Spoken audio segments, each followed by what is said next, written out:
नवरा बायको घरी आले, त्यानं पुन्हा एकदा बजावलं, परत अशा चुकीच्या मार्गाला कोणाला मला सांगत जाऊ नकोस. ती ठीक आहे म्हटली. रात्री तिच्या स्वप्नामध्ये गगनगिरी महाराज आले. तिची जमीन, तिची जी शेती होती ती तिच्या दृष्टिक्षेपात आणली. तिला महाराजांनी जागा दाखवली. कुणाचं काही ऐकू नकोस, तुझं यातच कल्याण आहे, मी ही जागा दाखवतो, इथं तुम्ही विहीर काढा, तुमच्या आयुष्याचं कल्याण आहे. महाराजांनी स्वप्नात सांगितलं. ती जागी झाली. नवरा उठल्यानंतर तिने नवऱ्याला सांगितलं, काही नाही आता कोणाचं ऐकायचं, आपण विहीरच काढायची. तो म्हटला, डोक्यावर परिणाम झाला का काय? रात्री बोलतीस एक, सकाळी बोलतीस एक. नाही म्हटली, मला महाराजांनी स्वप्नात येऊन जागा दाखवली. म्हटले, पैसा काय त्याचा ऐकून सगळं पाण्यात घालूया का काय, मातीत घालूया का काय? ती म्हटली, पैसा मातीत घालायचा नाही, तुम्ही उकरा, मी ती माती भरते, आपण कष्ट करूया, लागलं तर आपल्या कष्टाला पाणी लागू दे. आपण कुठला कामगार किंवा बाहेरचं कोण काय घालायचं नाही, गडी माणसं कोण सांगायची नाहीत, पैसे बिलकुल खर्च करायचे नाहीत, माझ्यावर तुम्ही विश्वास ठेवा. ठीक आहे म्हटला, तसं करूया. ती दोघं नवरा बायको तिथं गेलीत. तिनं ती जमीन सारवली, तिथं रांगोळी घातली, तिथं हळदी कुंकू वाहिलं आणि महाराजांची विभूती तिथं टाकली. महाराजांच्या नावानं तिनं तिथं माथा टेकला आणि नवऱ्याला सांगितलं, मारा कुदळ. कुदळ मारलं. ती माती भरत होती, तो कुदळ मारत होता. ती माती भरत होती, तो कुदळ मारत होता. पहिला दिवस गेला, दुसरा दिवस गेला, 4 फुटावर खणलं गेलं, 5व्या फुटावर ओलावा दिसायला लागला, 6व्या फुटावर ओगळ फुटले, 7व्या फुटावर झरे फुट म्हणजे असे वर आले. दोघांच्याही डोळ्यातून आनंदाश्रू व्हायला लागले.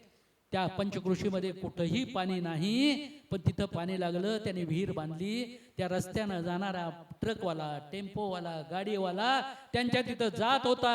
1 कॅन पाणी, केवळ 5 लिटरचा 1 कॅन पाणी 1 रुपयाला त्यावेळेच्या काळामध्ये दिलं जात होतं. दररोज 1000 ते 2000 कॅन पाणी जात होतं. म्हणजे जानेवारी फेब्रुवारी पासून मे पर्यंत दररोज साधारणपणे तुम्ही 2000 कॅनचं रुपयाने जर धरलं तर 2000, महिन्याला 60,000 रुपये त्यावेळेच्या काळात त्यांना मिळायचं काम होत होतं. नंतर तो महात्मा म्हटला, दत्त जयंतीला मी येतो, 1 दिवसाची 1 महिन्याची सगळी रक्कम इथं ओततो आणि जाताना ह्या इथलं पाणी कुंडातलं घेऊन माझ्या विहिरीत ओततो. माझ्या आयुष्याचं कल्याण ह्या योगेश्वराने केलं. ही सांगणारी माणसं ज्यावेळी भेटतात त्यावेळी खऱ्या अर्थानं गगनगिरी महाराज भेटतात. फक्त विश्वास आणि श्रद्धा असली पाहिजे. एक दिवशी माझ्या डोळ्यानं बघितलेला मी प्रसंग सांगतो. मी खोपोलीत गेलो होतो. महाराज प्रसन्न रूप असायचे. अनेक अडचणीवर मात करत करत करत आम्हाला महाराजांनी सांभाळलं. गरिबीच्या म्हणजे गरिबाच्या पोटी आम्ही जन्म घेतला. गगनबोड्यात आजही जर तुम्ही आला तर चंद्रमुळी झोपडीच माझी आजही आहे. मी गगनबोड्याचा सरपंच कसा झालो, सामाजिक जीवनामध्ये मी कसा वावरतोय, आज मी इथं कसा येतोय, हे फक्त आणि फक्त त्यांच्या कृपेमुळं. त्यांच्या कृपेशिवाय काही नाही. त्यामुळे मी बघितलेलं दुसरं उदाहरण सांगतो. असाच मी खोपूलला गेलो होतो.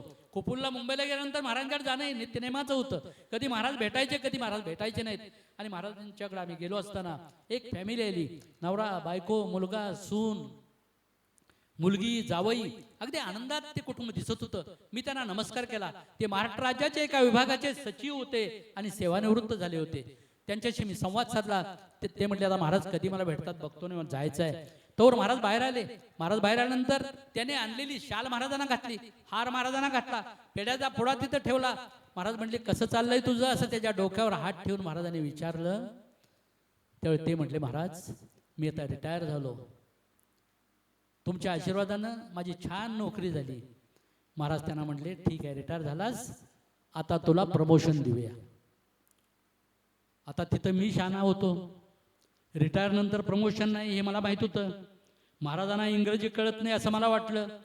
ते प्रमोशन म्हटले, याचा अर्थ नेमका महाराजांना कळला नाही असा माझा भाव झाला. मला हेही वाटलं की ज्यातलं कळत नाही त्यात महाराजांनी म्हणजे माणसानं बोलू नये. महाराजांनी तर अजिबातच बोलू नये.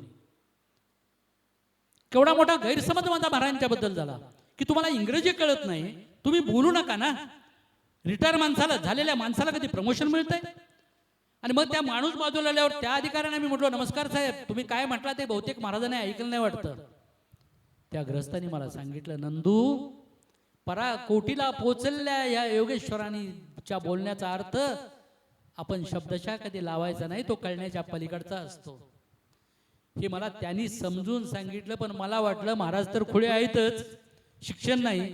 पण हा शिकलेला महाराष्ट्र राज्याचा सचिव महाराजांच्या पेक्षा मला वेडा वाटला. त्याच मनस्थितीत मी आलो की ज्यातलं कळत नाही ते महाराज तुम्ही बोलता का? आणि ह्या अधिकाऱ्या